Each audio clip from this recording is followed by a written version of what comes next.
warahmatullahi wabarakatuh. Yang terhormat Ibu Kepala SDN Surang, Ibu Insana SPDN MPD. Yang saya hormati Bapak Ibu Dewan Guru SDN Surang. Pertama-tama mari kita panjatkan puji syukur kepada Allah Subhanahu wa taala yang telah memberikan rahmat serta hidayahnya sehingga kita bisa berkumpul di acara diseminasi modul 1.4 budaya positif dengan sehat walafiat.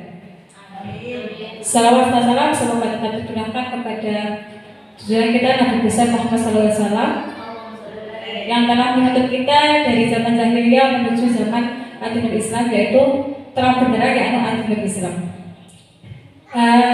Sebelumnya saya ingin mengucapkan terima kasih kepada Ibu Kepala Sekolah, Bapak Ibu Dewan Guru yang telah berkenan hadir dalam acara diseminasi modul 1.4 yang dimana ini adalah salah satu tugas yang harus saya selesaikan di program guru penggerak angkatan 11 Kabupaten Lamongan. Sebelum acara kita mulai, mari kita buka dengan bacaan basmalah.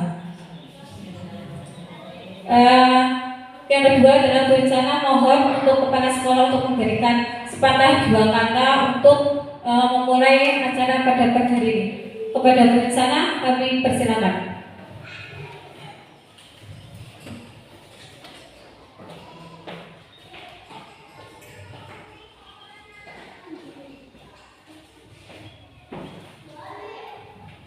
Assalamualaikum warahmatullahi wabarakatuh. Alhamdulillah, syukurillah, alhamdulillah, wa la hawla wa la quwwata illa billah.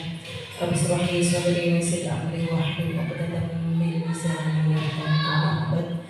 Yang kami hormati Bapak Ibu Dewan Guru SDN Surang, alhamdulillah pada pagi hari ini kita masih diberikan nikmat oleh Allah yang sangat luar biasa, yaitu nikmat ihsan, iman dan kesempatan.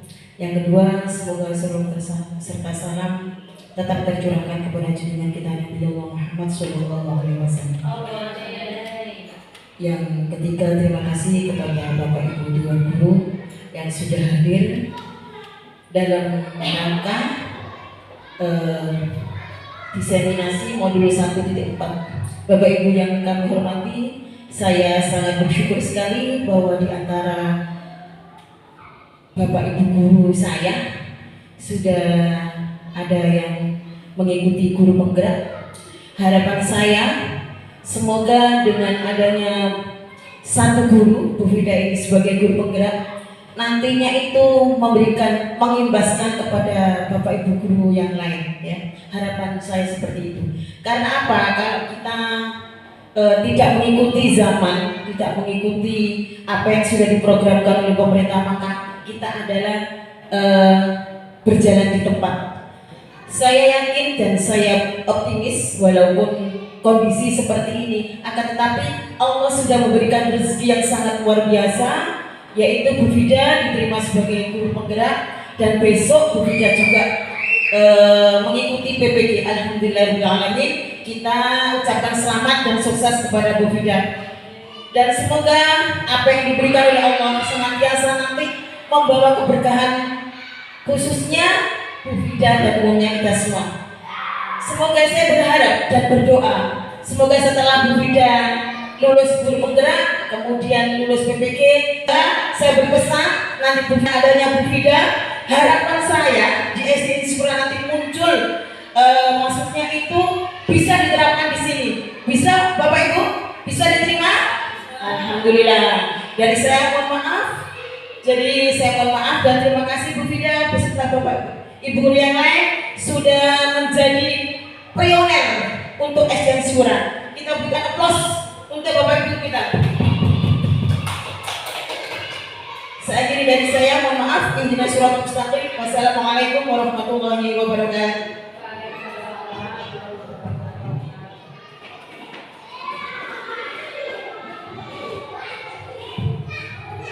Disampaikan terima kasih kepada Ibu Kepala Sekolah, sangat luar biasa sekali ya.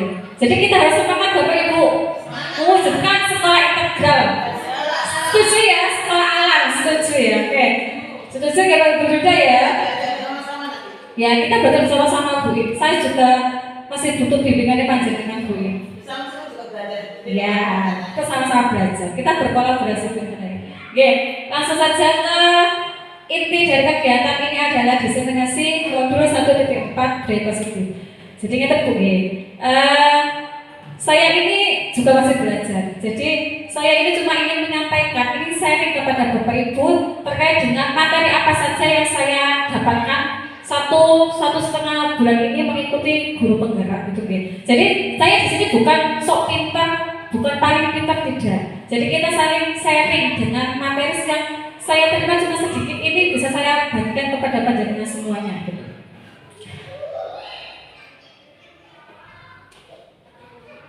Oke, sebelum kita masuk ke budaya positif, tujuan pendidikan menurut Ki Hajar Dewantara.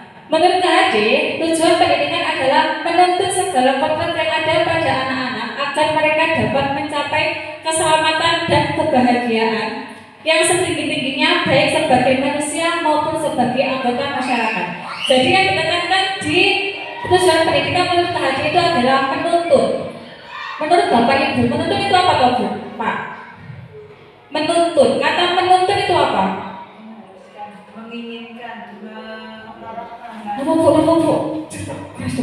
Oh, Bu. Mengarahkan. Oke, apa Bu? Menuntut. Menginginkan, menuntut, ya Pak. Bukan tadi mengarahkan. Masuk apa Pak? Menuntut itu apa Pak?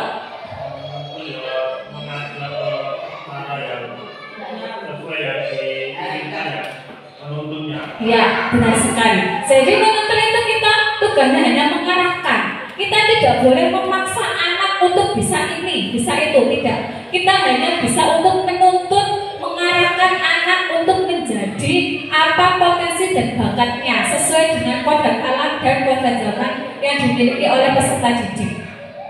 Gitu deh. Jadi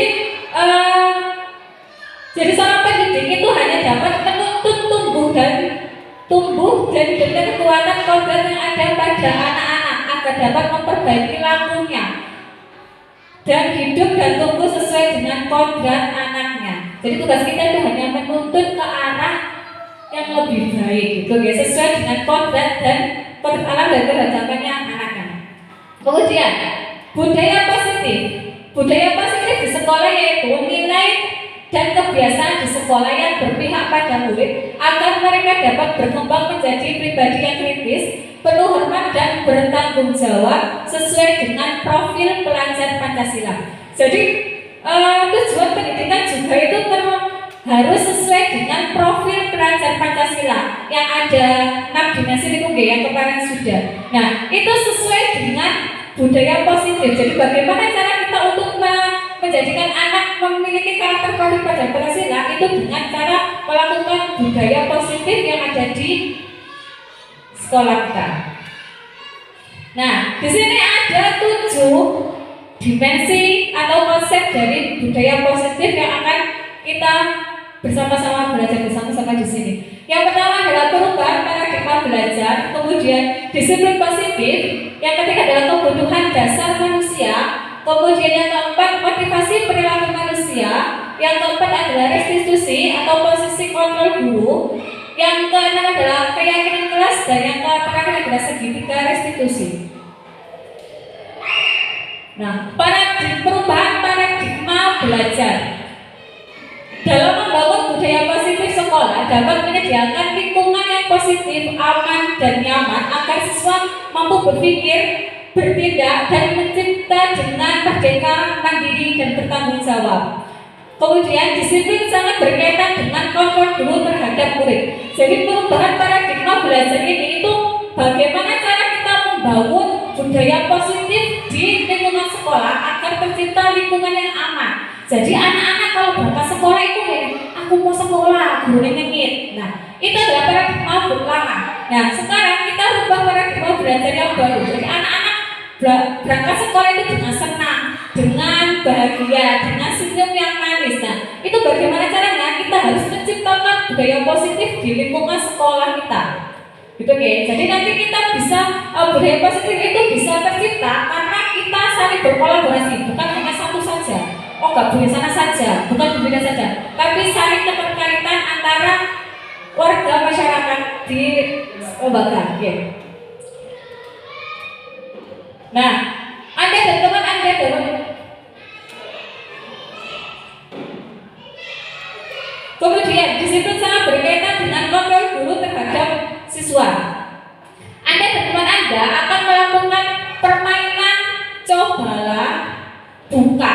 Jadi ya, jadi nanti itu ada 2 rekan, 1, 2, 1, 2. Bisa nggak punya teman? Jadi ini ada sebuah permainan. Cobalah buka. Anda adalah A. Tugas Anda adalah mengepalkan salah satu tangan Anda. Coba Anda bayangkan bahwa yang Anda kepal itu adalah barang yang sangat Anda sayangi atau Anda cintai. Tapi berat ya, berat. HP boleh, dompet boleh. Nah nanti ada salah satu rekan yang menggoda atau bagaimana caranya biar genggaman tangan. Ya, bagaimana caranya supaya tangan yang dikepalkan diri itu bisa untuk terbuka dengan cara menggelitik, dengan cara diguyoni, dengan cara dikitik-kitik, seperti itu. Itu oke. Nah, bergelitik-gitik pasti terbujana. Itu satu kerak, ya. Oke ya. Nah, menurut Anda, semisal Anda menggenggam sebuah barang yang Anda senangi, Anda sukai, kalau semisal dikitik-kitik digigit, apakah akan Anda kasihkan atau Anda buka tangannya Anda dengan pertahankan? Kenapa dipertahankan Bu? Ini kan sesuatu yang kita miliki dan sangat cintai, jadi kita pertahankan seperti rumah tangga berdoa. Oke, tahu Bu sana ya. Oke, berarti Bu sana itu sudah mempunyai kontrol untuk dirinya. Jadi kita jangan sampai dikontrol oleh orang lain. Oh barang-barangnya kita kok, yaitu hak saya. Berarti saya harus punya motivasi internal atau bisa mengkontrol diri saya. Jadi misalnya Bu Zana menutup ini kemudian diminta Bu Jum dengan sukarela dikasih. Nah itu berarti Bu Zana belum mempunyai kontrol dirinya. Dia tidak bisa mempertahankan apa yang menjadi miliknya. Nah seperti itu ya. Kemudian perubahan paradigma belajar, perubahan paradigma teori kontrol ilusi kontrol dari Dr. William Glasser. Yang pertama adalah ilusi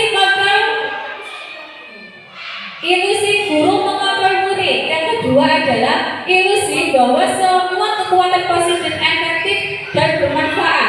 Yang ketiga, ilusi bahwa kritik dan membuat orang merasa bersalah dapat menguatkan karakter. Jadi untuk membuat kita mengkritik seseorang atau memberikan saran itu memang sangat diperlukan. Namun dengan menggunakan kata-kata yang tidak menyakitkan. Gitu, oke. Jadi saya juga yang masih muda ini memang butuh sangat kritikal dari Bapak Ibu panjenengan semuanya. Karena memang ya masih muda ya kadang-kadang ya egoisnya begini. Nah itu butuh kritikan, tapi jangan sampai menggunakan kata-kata yang kasar. Begitupun dengan murid. Misalnya ada murid yang nakal ya. Nah itu bocah kok. Nah itu dihilangkan sedikit demi sedikit gitu ya. Kemudian ilusi bahwa orang dewasa memiliki hak untuk memaksa. Ini terjadi ya. Di rumah saya itu seperti itu. Jadi orang tua yang memaksa anaknya untuk ini. Itu sebenarnya tidak diperkenankan, tidak boleh. Itu bisa mengganggu perkembangan dari peserta didik atau anak kita. Ya. Kemudian sekarang, apa makna disiplin? Ayo, disiplin itu apa toh? Apa bisa nak? Disiplin itu apa bisa nak? Ayo, bisanya apa? Tepat waktu. Nah, disiplin itu mencerminkan kepribadian. Oke, bisa nak. Ayo, Bu Dewi, apa Bu Dewi? Disiplin itu apa? Kira-kira tepat waktu. Oke, betul nggak? Teratur. Oke, ada teratur, tepat waktu, sesuai dengan diri. Iya, oke. Jadi disiplin disiplina, yang artinya belajar. Nah, makna asal dari kata ini berkonotasi dengan disiplin diri murid-murid Sokrates dan Plato. Benar kata Bu Jana tadi, disiplin itu dari diri. Jadi kita bisa meminta anak untuk disiplin, tapi kalau anaknya sendiri dari dirinya tidak disiplin, ya susah, sama saja, gitu deh. Kemudian, disiplin diri itu membuat orang menggali potensinya menuju sebuah tujuan, apa yang ia hargai. Namun, dalam budaya kita, makna kata disiplin telah berubah menjadi sesuatu yang dilakukan seseorang pada orang lain untuk mendapatkan kepatuhan. Kecenderungan umum adalah menghubungkan kata disiplin dengan ketidaknyamanan, bukan dengan apa yang kita hargai atau mencapai suatu tujuan mulia. Jadi di Indonesia, kata disiplin itu berkonotasi dengan kepatuhan, kudu patuh, kudu berangkat tepat waktu, harus ini, harus itu disiplin. Namun disiplin itu seharusnya berasal dari diri kita sendiri. Kita menghargai diri kita sendiri dulu, baru kita nanti bisa akan melakukan disiplin diri. Misalnya ada anak yang berangkatnya siang. Biasanya kita kan membuat peraturan atau tata tertib, ya pembuatan harus datang tepat waktu, gitu kan. Nah, kadang anak-anak itu kadang lupa dan juga kadang karena tidak dari dalam dirinya, karena ketidaknyamanan atau biar tidak dihukum, dia melakukan itu. Nah, itu tidak bisa diterapkan lama. Kenapa? Terus mau itu mau riwayat kerja apa-apa kok. Itu karena dari dalam, dari motivasi luar atau internal, bukan dari dirinya sendiri. Nah, disiplin itu adalah kemampuan memerintah diri sendiri dalam mengontrol dan menguasai diri untuk memiliki tindakan yang mengacu pada nilai-nilai yang kita hargai dengan penuh tanggung jawab tanpa terperintah orang lain. Jadi kalau diri kita sudah disiplin, kita enak. Kita bisa melakukannya karena saya menghargai. Kenapa saya harus berangkat pagi? Ya itu karena saya bertanggung jawab seperti itu. Nah, nilai-nilai yang kita hargai adalah nilai kebajikan atau sifat positif manusia yang merupakan tujuan mulia yang ingin dicapai setiap individu, yaitu nilai-nilai dalam profil pelajar Pancasila.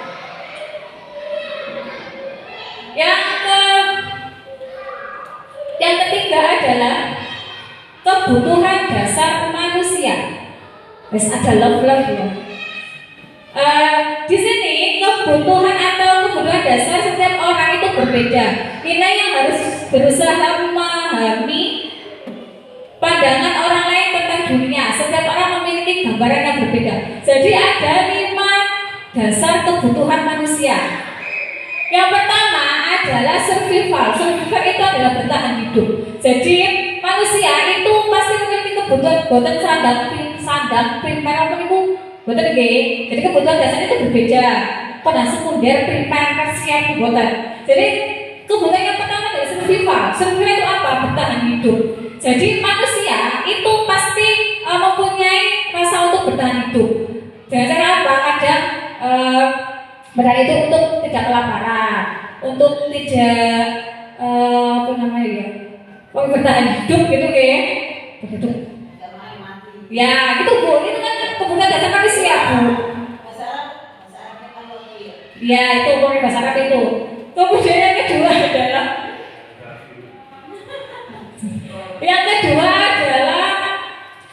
survival. Yang kedua adalah penguasaan. Jadi manusia itu pengennya itu kalau punya kekuasaan itu dipuji deh.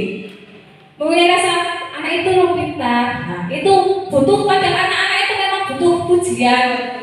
Iya, butuh reward. Kemudian yang ketiga adalah kebebasan. Jadi saya kalau di perintah sana itu kan berbeda gara-gara itu. Karena saya merasa kebebasan saya itu tidak bisa dilakukan dengan baik gitu. Yang keempat adalah kesenangan. Dan yang kelima adalah rasa ingin diterima atau dicintai. Nah, di sini ada sebuah kasus. Iya, saya ada kasus. Halo? Ya, ini ada sebuah kasus supaya kita sama-sama ya. Kasus yang pertama adalah Bu Ria, guru kelas 6 di SD Permai sedang bingung menghadapi ulah salah satu murid di kelas bernama Agus. Beberapa anak telah datang dan mengeluhkan Agus yang seringkali meminta bekal makan siang mereka dengan paksa. Jika Anda menghadapi situasi seperti Bu Ria, apa yang akan Anda lakukan? Kemudian menurut Anda, apa kira-kira alasan Agus melakukan hal tersebut? Jadi ada seorang anak itu yang memaksa mengambil bekal anak-anak. Ini biasanya sering terjadi nih. Nah, menurut panjenengan semuanya itu apa yang akan dilakukan Bu Ria sebagai wali kelas 6? Dan menurut Anda kira-kira apa alasan Agus melakukan hal tersebut? Apa? Karena kurang sanggup, karena kurang sanggup mungkin. Kurang perhatian mungkin, benar. Ya. Nah, mungkin benar caper, Nah, ini ya, kadang-kadang memang anak itu ya benar Bu. Nah, di sini ada lima kemungkinan kenapa Agus melakukan hal tersebut. Yang pertama, Agus lapar, orang tuanya tidak membawakannya bekal makan siang. Yang kedua, teman Agus jadi perhatian, benar kata Bu Dewi tadi, caper. Karena mungkin dia bertindak seperti itu, nanti gurunya atau temannya itu lebih perhatian kepada dia karena kurang kasih sayang dari orang tuanya. Yang ketiga, apa sudah? Dia merasa hebat, ya benar, dia merasa hebat. Yang keempat, Agus merasa bosan dengan bekal yang dibawa oleh orang tuanya. Dan yang kelima adalah Agus hanya iseng dan tidak menikmati ekspresi wajah yang dia kesan. Jadi ada lima kemungkinan jawaban Agus kenapa dia melakukan hal seperti itu. Tadi kan nggak bawa bekal, caper, kurang perhatian, kemudian bosan dengan bekalnya. Tadi bicaranya kurang sanggup, itu bisa terjadi. Oke, wes kasus selanjutnya. Kasus nomor 1 tidak pas dengan semuanya. Nah, ini terkait dengan hukuman dan sanksi dan atau konsekuensi.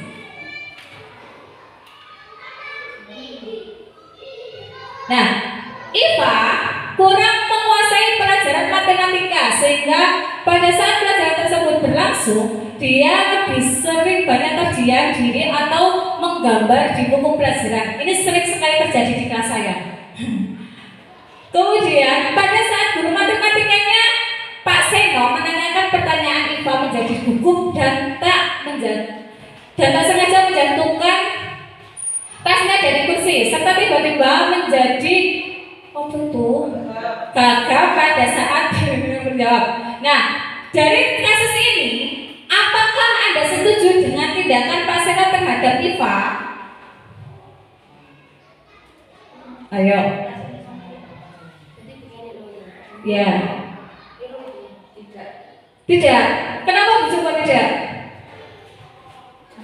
Ayo Bu Dewi, kenapa tidak? Tidak. Mengapa? Kan harus katakan mengapa gitu. Mengapa?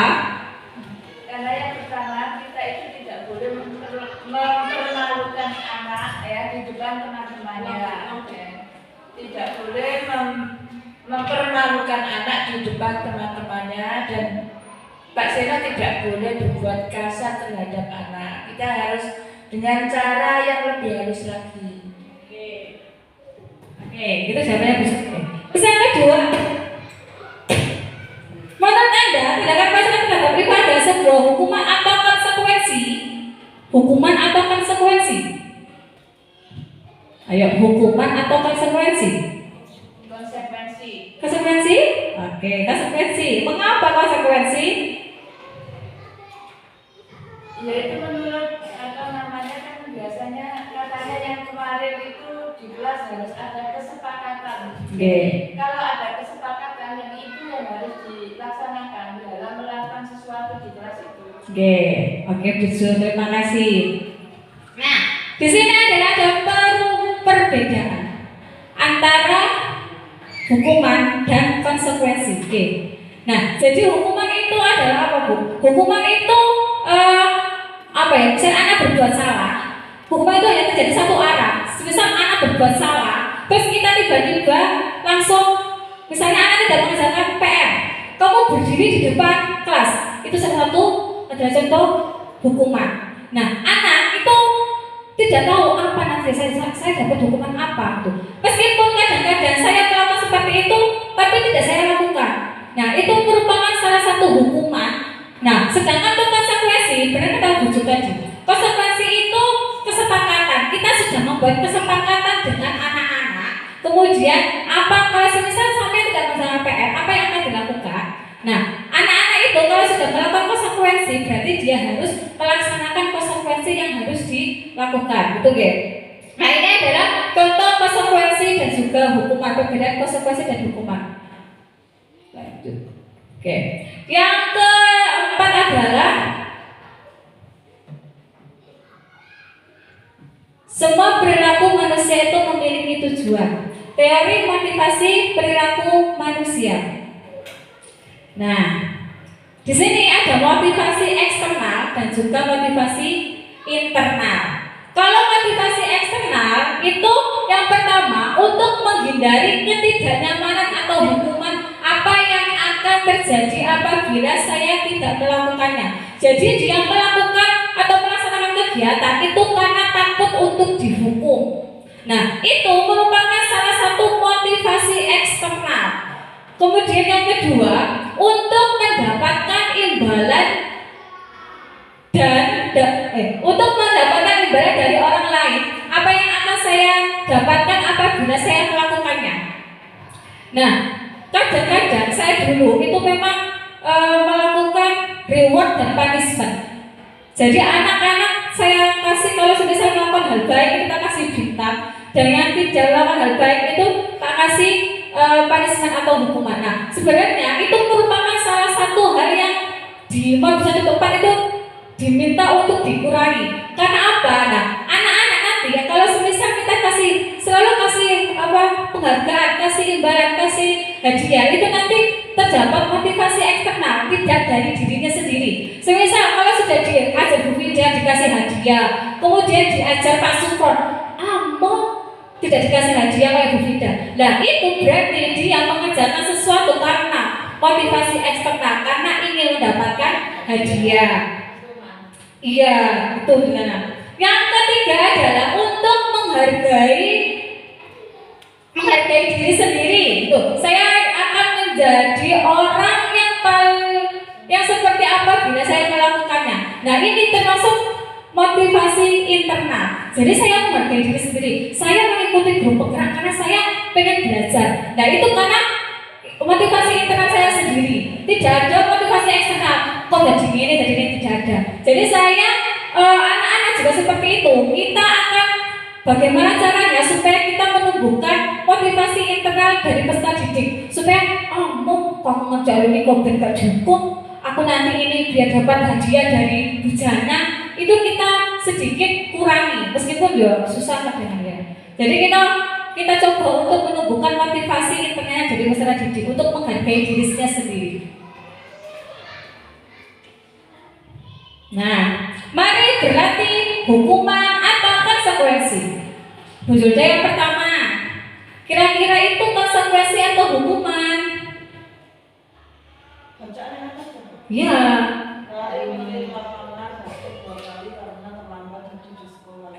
Konsekuensi atau hukuman? Konsekuensi? Oke, konsekuensi. Kita setuju dulu ya konsekuensi. Yang kedua, monggo Bu Jum. Coretan yang dibuatnya di meja tulis, membersihkan coretan di meja yang ditulis sendiri. Konsekuensi. Yang ketiga Bu Dewi.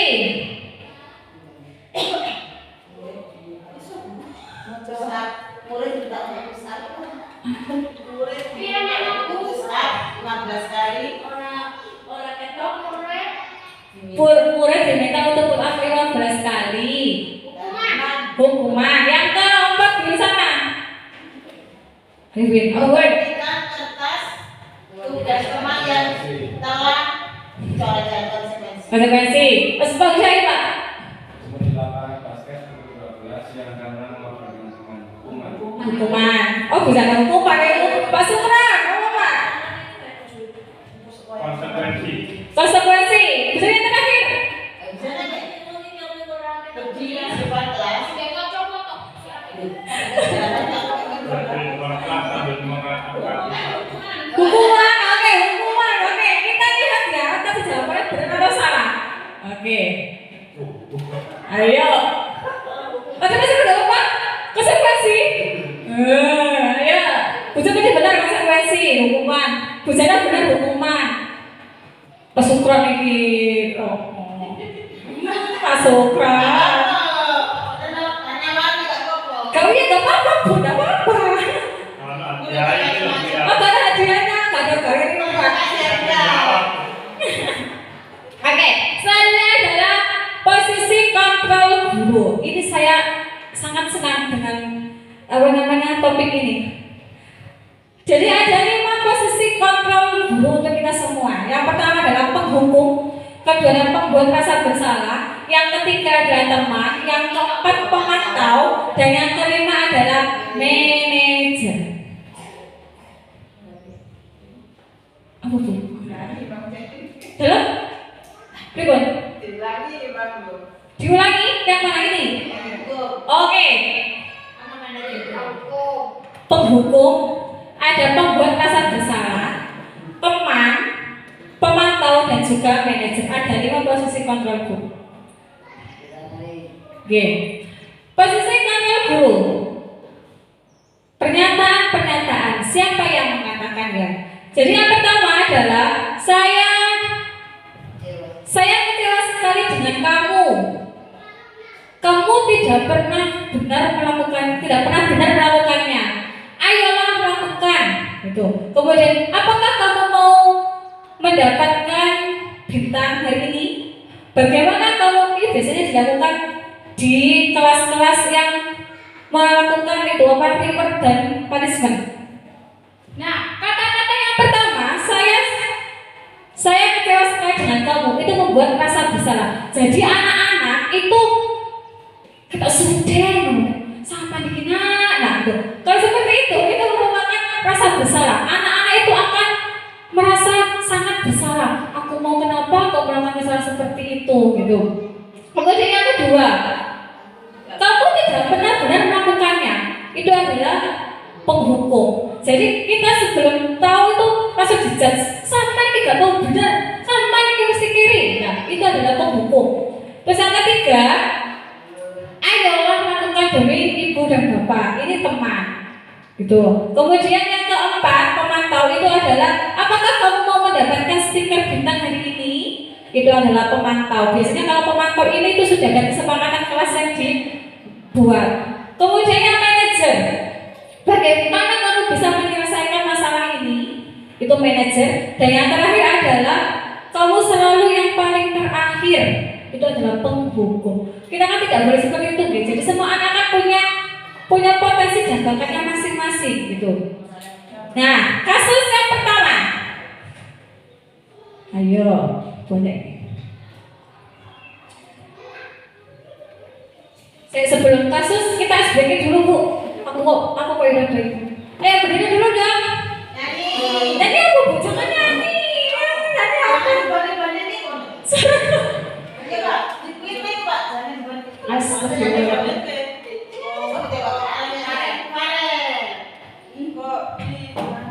Ya Allah. Apa, Bu? Ya makanya saya juga tidak mau dibandingkan. Oke, sebentar Bu, tepuk satu aja dulu Bu ya, saya tahu. Oke, kalau saya bilang selamat pagi, tepuk 1.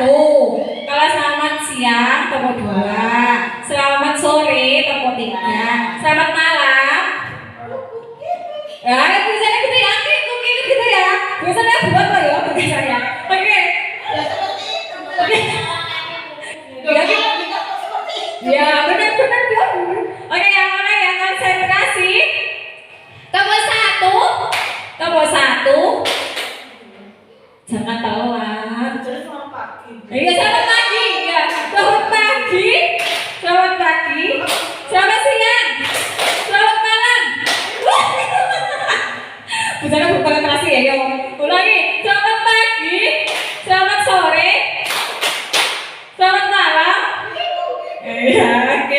Bu misalnya tuh diminta maaf di balik-balik.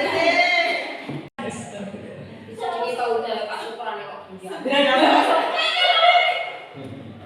Oh, Pak Cukran anak ini kok. Sampai enggak ada. Jadi kok kita Bu.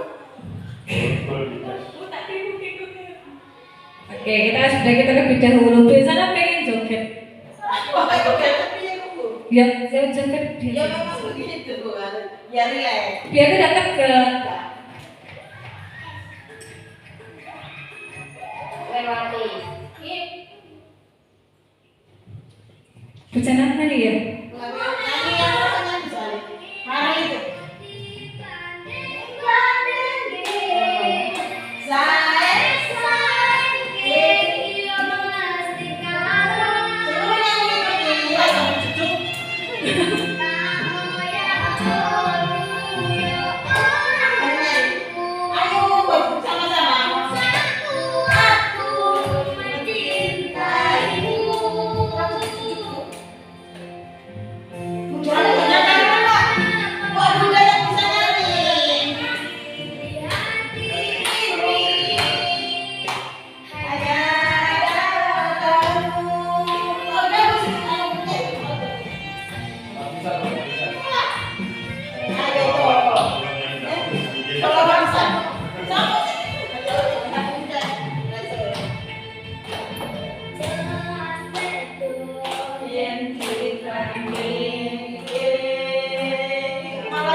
Satu rasa saya.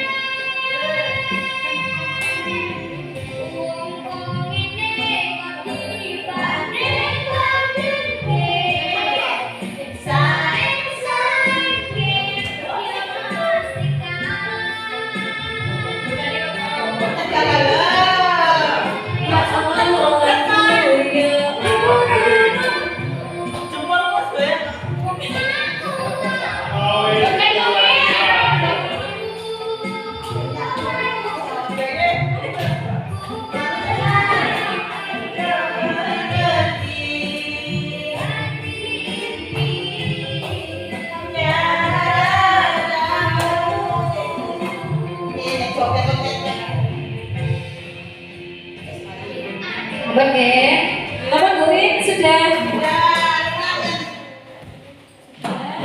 Lagi silang. Pak Uda ini ya coba. Saya coba. Bicarakan.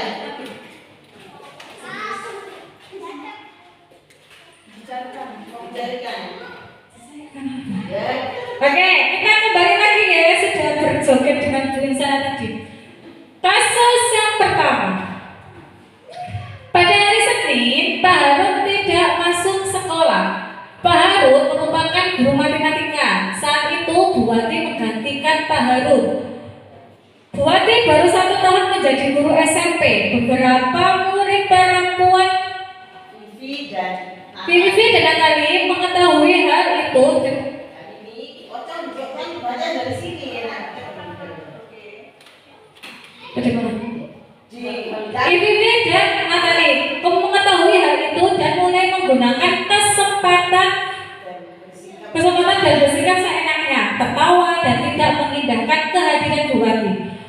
Bu Wati mencoba menyapa Vivi dan Natali dengan ramah sambil mengingatkan untuk tetap fokus pada tugasnya. Ayolah, tugasnya dikerjakan.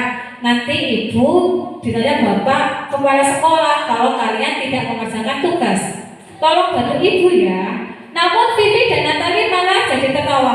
Ah, ibu sampai saja Bu. Mereka tetap tidak mengerjakan tugas dan malah mengobrol.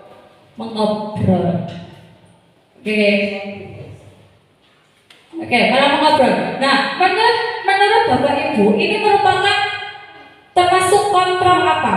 Penghukum atau pembuat rasa bersalah atau teman atau tadi pemantau atau manajer. Nah, di sini ada kata ayolah tugasnya dikerjakan, nanti ibu ditegur bapak kepala sekolah kalau kalian tidak mengerjakan tugas. Itu termasuk apa? Kontrol apa? Teman, teman. Ah ya bu, gitu. Biasanya anak-anak kalau dapat guru model seperti itu biasanya. Oh ya bu, gitu. Nah, untuk kasus yang kedua, panjang kali lebar kali tinggi. Nah, ini kasus yang kedua. Termasuk kontrol apa?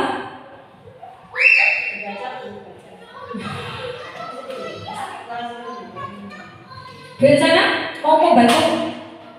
Anto dan Dino sedang bermain bersama di lapangan basket dan tiba-tiba terlibat dalam sebuah pertengkaran akibat. Dia pun menjadi emosi dan mengadakan kontak fisik. Menarik kemeja Anto dengan kasar sampai 3 kancingnya terlepas. Pada saat itu guru BK langsung melerai mereka dan membawa mereka ke ruang kepala sekolah. Ibu Suti sebagai kepala sekolah berupaya menenangkan keduanya, terutama Dino. Dino sepertinya kamu saat ini sedang marah sekali. Mendengar itu, Dino pun mengalir bercerita tentang kesalahan hatinya. Ibu Suti pun melanjutkan bahwa membuat kesalahan adalah hal yang manusiawi dan bahwa mempertahankan diri adalah yang penting. Namun meminta Dino memikirkan cara lain yang mungkin lebih efektif karena saat ini Dino berada di ruang kepala sekolah. Ibu Suti melanjutkan bertanya tentang keyakinan sekolah yang disepakati serta apakah Dino bersedia memperbaiki kesalahan yang telah dilakukan terhadap Anto. Dino pun akhirnya bertahan mengangguk. Kemudian Ibu Siti balik bertanya kepada Anto, hal apa yang bisa kamu lakukan Dino untuk memperbaiki masalah? Anto menjawab, saya perlu kancing saya diperbaiki Bu. Ibu saya akan sangat marah kalau melihat kancing baju saya sampai copot juga kancing begini. Ibu Siti pun kembali bertanya ke Dino, apakah yang akan dia lakukan untuk menggantikan 3 kancing Anto yang terlepas? Dino berpikir sejenak namun menjawab, wah tidak tahu Bu, saya kembali mungkin ya Bu. Ibu Suti berpikir sebentar dan menanggapi, kalau di lem, saya lem kembali mungkin ya Bu. Ibu Suti berpikir sebentar dan menanggapi, kalau di lem akan mudah terlepas. Kembali Dino, bagaimana kalau kamu menjahitkan saja? Bersediakah kamu? Dino tampak ragu-ragu dan menanggapi, menjahit. Mana saya tahu bagaimana menjahit Bu. Ibu Suti meneruskan, apakah kamu bersedia belajar menjahit? Dino berpikir sejenak, memandang kemeja Anto dan menanggapi, yang mengajari saya siapa Bu? Dengan cepat Ibu Suti menjawab, Pak Irfan, guru tata busana. Dino kembali diam sejenak, memandang kemeja Anto yang tanpa kancing. Akhirnya Dino mengangguk dan menyetujui. Dan sepanjang siang itu Dino belajar menjahit dan memperbaiki kemeja Anto. Terakhir kali terlihat kedua anak laki-laki tersebut, Dino dan Anto, pada jam pulang sekolah. Mereka sudah bercengkrama dan bersenda gurau kembali.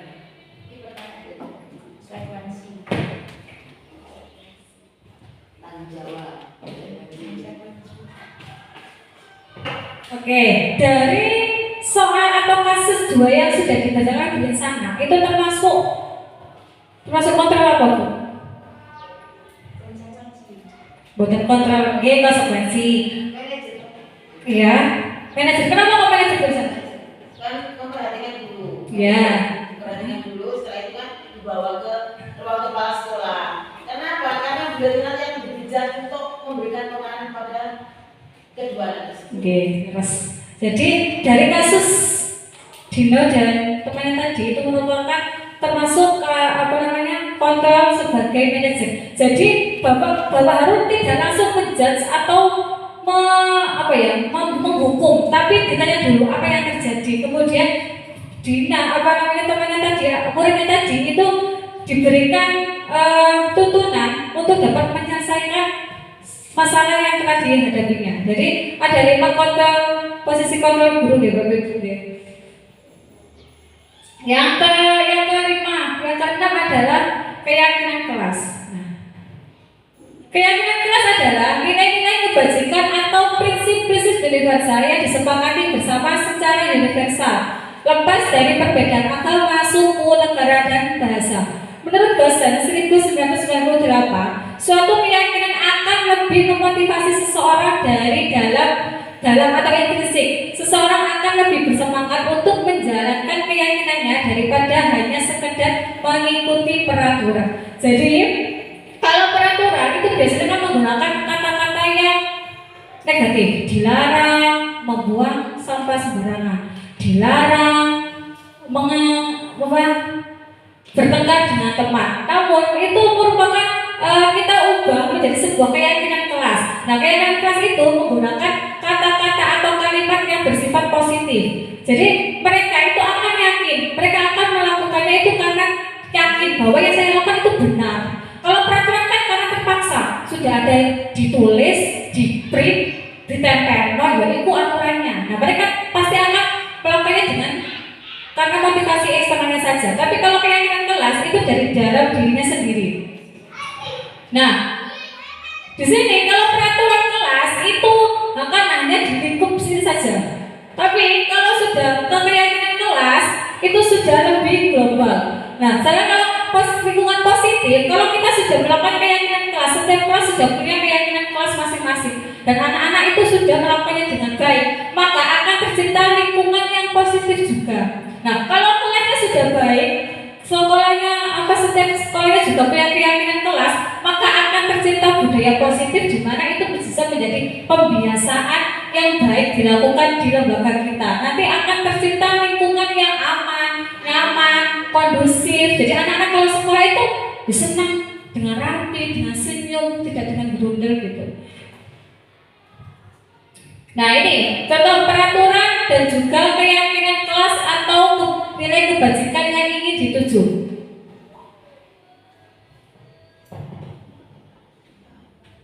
Yang pertama adalah selalu kembalikan buku ke perpustakaan. Nilai kebajikan apa yang ingin diyakini atau keyakinan apa yang ingin diyakini, yaitu tanggung jawab.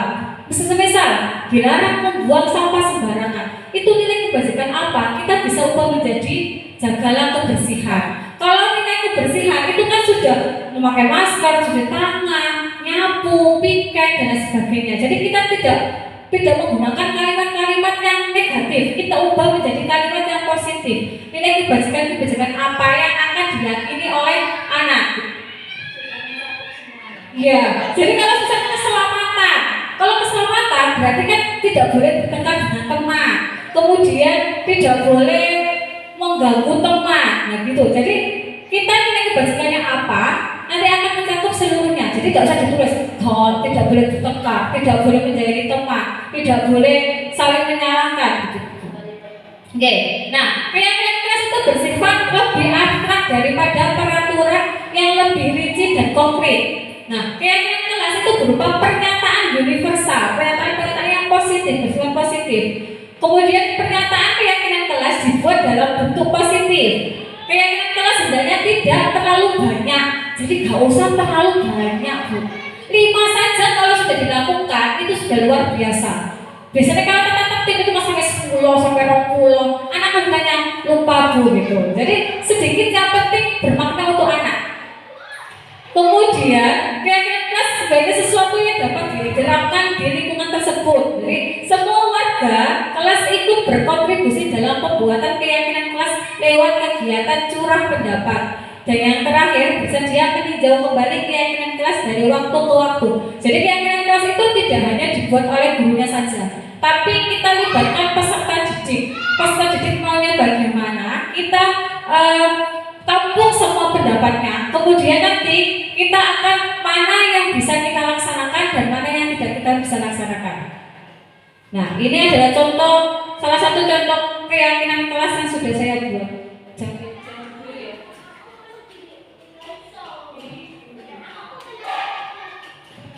Ini kemarin saya upload di PMM dan sudah dapat sertifikat pembuatan keyakinan kelas.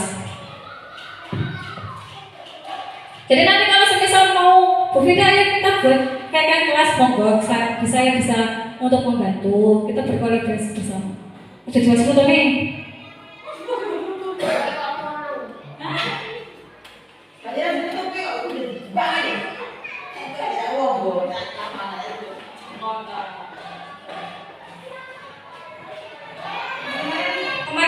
dapat sertifikatnya. Apa itu?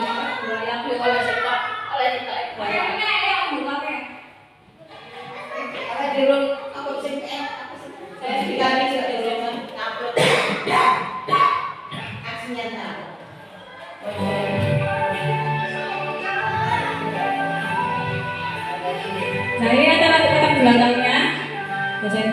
Nah di situ positifnya. Kita bangun bangsa ini bersama, belajar Indonesia penuh harapan. Nah tujuan KKN kelas dapat.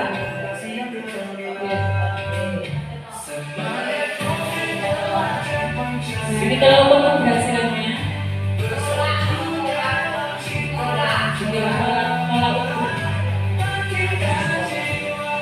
Nah penobatan. Oke, nah, ini ada dokumentasinya. Jadi saya itu berdua namanya. Saya minta anak-anak untuk menulis semuanya dulu.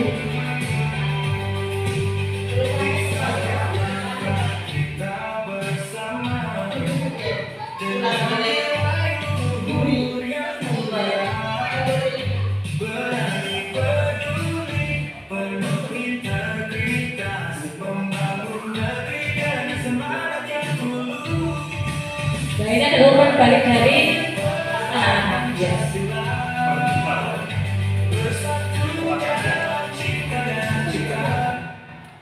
jadi itu yang pertama yang penting kita mengabarkan pendapat dari peserta didik dulu. Kalau mereka sudah dapat mencurahkan, tapi biasanya untuk kelas 1, 2, dan 3 itu menggunakan kalimat-kalimat yang mudah saja terlebih dahulu. Beda dengan kelas 4, 5, 6 kan memang sudah bisa untuk menulis dengan baik. Kalau kelas 1, 2, 3 harus dengan tuntunan dari Bapak Ibu gurunya. Kalimatnya yang sederhana saja tidak apa-apa. Oke, misalnya kebersihan, berarti harus menjaga kebersihan begitu.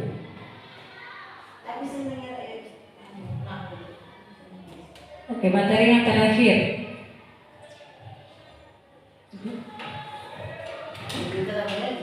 Oke, materi yang terakhir adalah tentang segitiga restitusi. Segitiga restitusi itu adalah proses menciptakan kondisi bagi murid untuk memperbaiki kesalahan mereka sehingga mereka bisa kembali pada kelompok mereka dengan karakter yang lebih kuat. Melalui restitusi, guru dapat membantu murid menjadi lebih memiliki tujuan, disiplin positif, serta memulihkan dirinya setelah berbuat salah. Yang kedua, membantu murid untuk jujur pada diri sendiri dan mengevaluasi dampak dari kesalahan yang dilakukan. Dan yang ketiga adalah memberikan penawaran, bukan paksaan. Nah, di segitiga restitusi itu ada 3 tahapan. Yang pertama adalah menstabilkan identitas, kemudian yang kedua adalah validasi tindakan, yang ketiga adalah menanyakan keyakinan. Nah, yang pertama adalah menstabilkan identitas. Jadi sebelum kita menjudge anak, kita tuh harus tahu dulu bahwa kita harus menstabilkan identitas anak. Jadi membuat salah itu tidak apa-apa, nah, manusiawi. Jadi kita stabilkan dulu kalau membuat salah itu hal yang wajar. Jangan langsung siapa ini salah terus. Nah itu tidak boleh. Jadi kita harus kalau berbuat salah itu tidak apa-apa, manusiawi. Guru itu juga pernah melakukan kesalahan. Jadi kita stabilkan dulu identitasnya.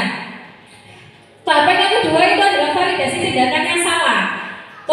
Kamu pasti punya alasan mengapa melakukan hal itu. Jadi kita tahu dulu alasannya mereka berbuat salah itu apa. Apakah karena kebutuhan tadi dasar manusia tidak dapat dilakukan?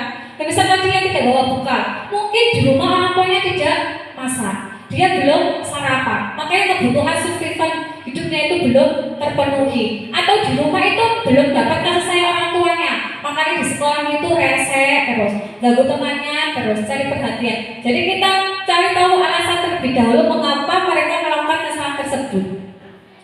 Dan yang ketiga itu menanyakan keyakinan. Setelah kita buat keyakinan kelas, itu kan anak-anak yang membuat keyakinan kelas, pasti mereka akan tahu, oh tadi saya berkeyakinan sih. Kalau sudah saya terlambat, berarti saya melakukan kesalahan apa?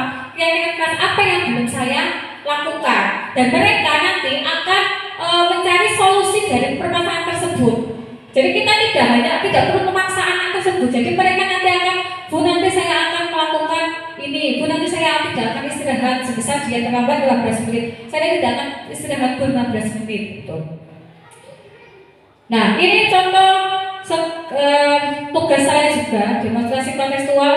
Kemarin saya buat video terkait segitiga institusi.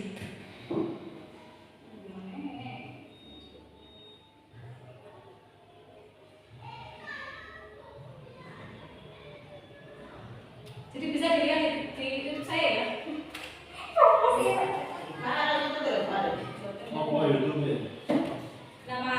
Nama asli Pak, nama asli. Masih video. Hidayatul Hifam Ibu. Nah ini adalah tugas demonstrasi konseptual penerapan segitiga institusi.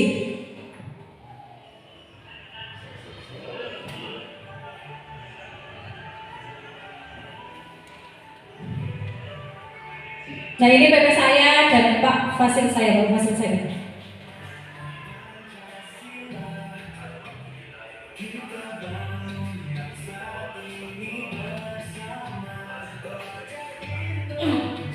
Langkah-langkah segitiga institusinya. Nah, sekarang kasus yang pertama.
Oke, itu adalah contoh segitiga restitusi yang sudah saya buat kemarin bersama dengan peserta didik saya. Oke. Oke, sudah selesai kok Bu. Oke, sudah selesai Bu. Oke,